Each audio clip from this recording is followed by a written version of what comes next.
Miguel, welcome to another episode of Soy San Antonio Football, here live from our home, bringing you a special edition of Las Vegas FC versus San Antonio FC, a very important match today. We need to win this. We need 3 points out of this. Lots of news coming out of the camp. This is what to expect on today's game. Let's get this going. Welcome to the show. For those of you guys who have been wondering what Miguel looks like, this is him. The guy right here. The optimistic on the podcast, the guy who's always there cheering on the team.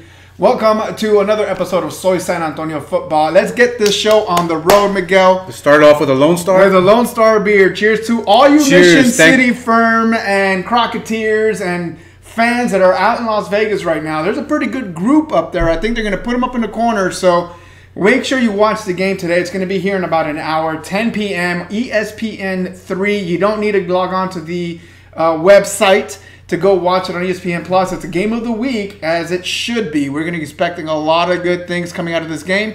Let's start off with the good, the bad, and let's start off with the ugly.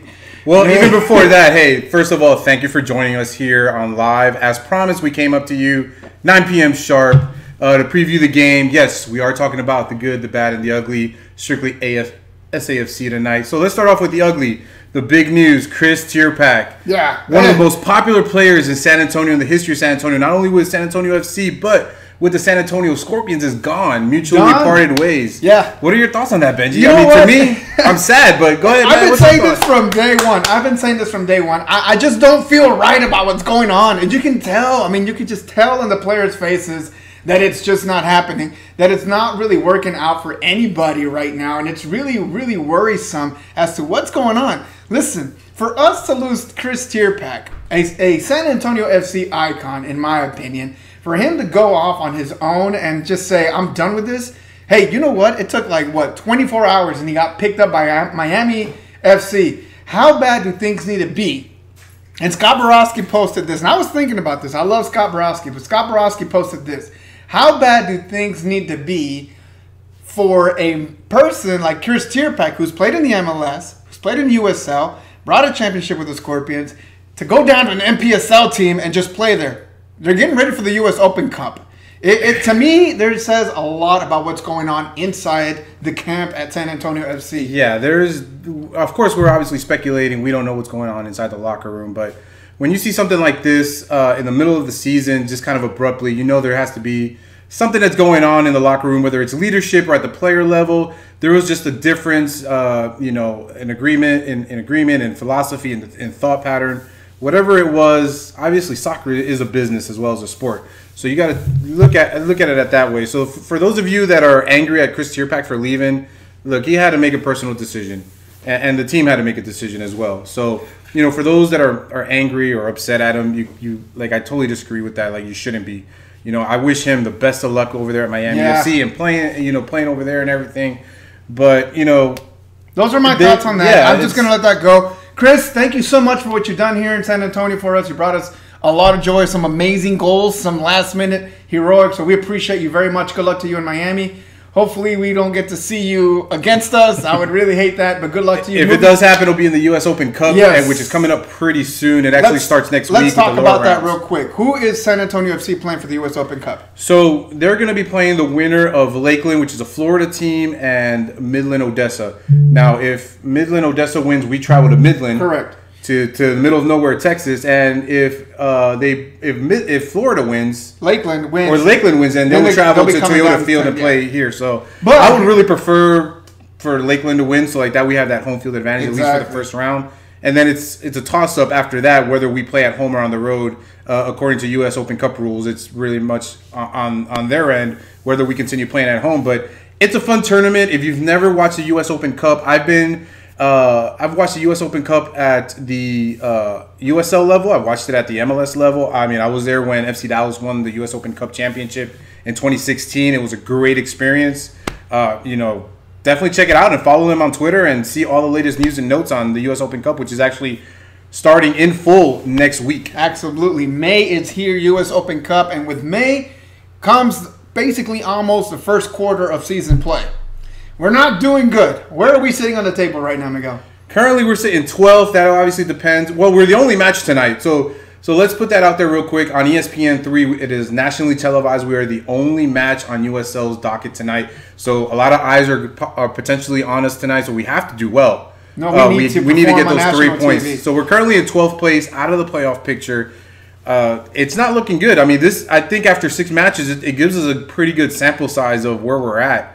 In terms of where the season is going. Yeah, I don't feel... I mean, all right, Kris Tyrpak is one thing, but we don't depend on Kris Tyrpak. Like we've been saying all along, we have a team. This is a better, collectively put together team with players than what we had last year. Believe this or not, we have quality players a lot better than what we had last year. Problem is, we're not putting up W's. We're not putting up points. Miguel, we're not even putting up goals. No, that's... Not one goal. How many goals in how many games? 1 goal in like what, 4 games? Yes, in the past 4 matches, 1 goal. We've been shut out the past 2 matches, and 4 goals total for the season. Man, our offense, our goals is anemic. Channel has not scored anything. Nope. Being the lone striker, it's the not defenders working. or the center backs not working. Whatever they're doing, I'm not the coach. I'm not Coach Powell. I'm not Coach Andy. But you know what? Whatever they're doing, it's just not working. But then again, I don't know.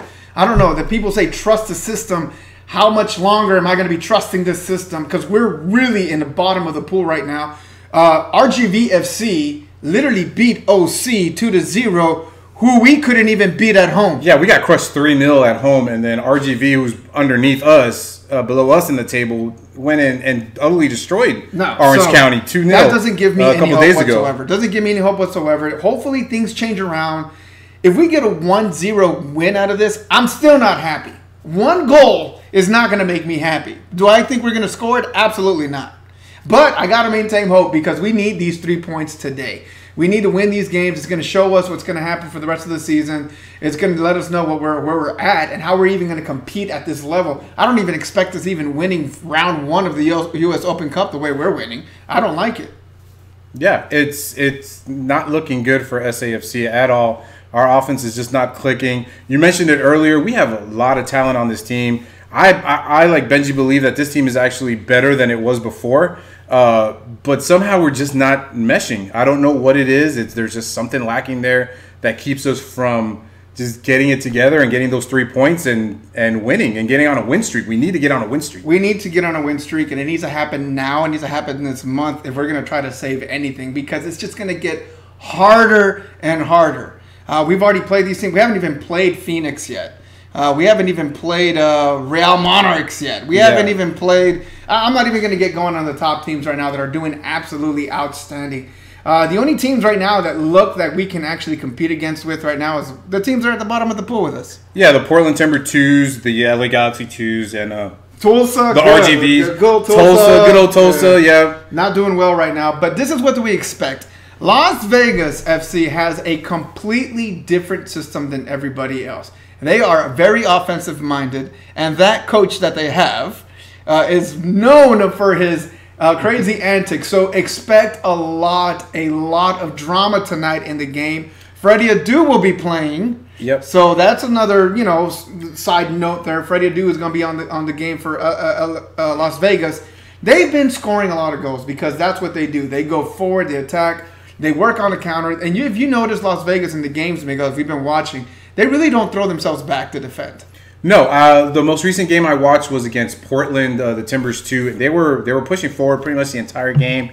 Whether they work on fitness or whatever it is that they have at their camp, it's definitely working for them. Obviously, they're going to let goals through, so that is their weak point is stopping the counters. So if San Antonio can counterattack tonight and play defense very well, because Las Vegas is going to come out all out. They're going to definitely come out all out. Oh, they're going to come attacking. So they're going to come attacking, and it's going to test. San Antonio, be a huge test for our defense. How good is our defense?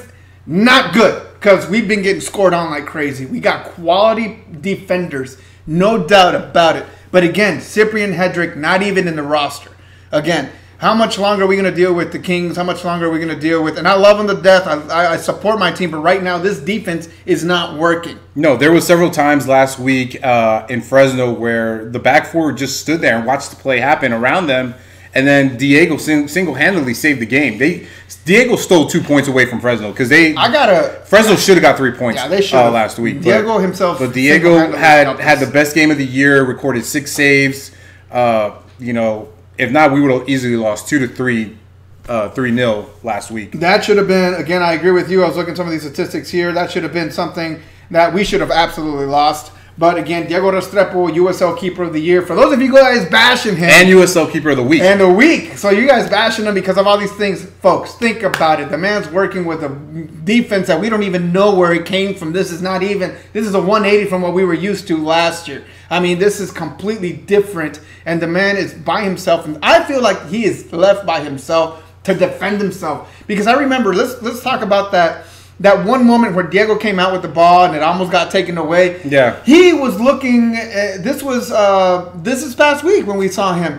The defense was just standing around looking at him. Yeah, and Diego was like, who do I go to? And you can tell. I mean, we're 1,000 miles away. And I can see the defense just standing there looking at each other like, what do we do? And Diego was like, hey, somebody come up to support. Next thing you know, they take advantage of it. Yeah, they stand around. They stand around when the other team has the ball, and then when we do have the ball, the defense just passes it to each other and play from the back. Like we need a boot. Where are the counters? Escalante had some great. Yeah. Escalante had some great runs. He nutmegged a couple people last week. It was great. I mean, I would love to see more of that. I would just want to see more aggression. I don't care if we get blown 3-0 or 4-0 if we're playing aggressive, but when we're playing from the back and just passing it to each other.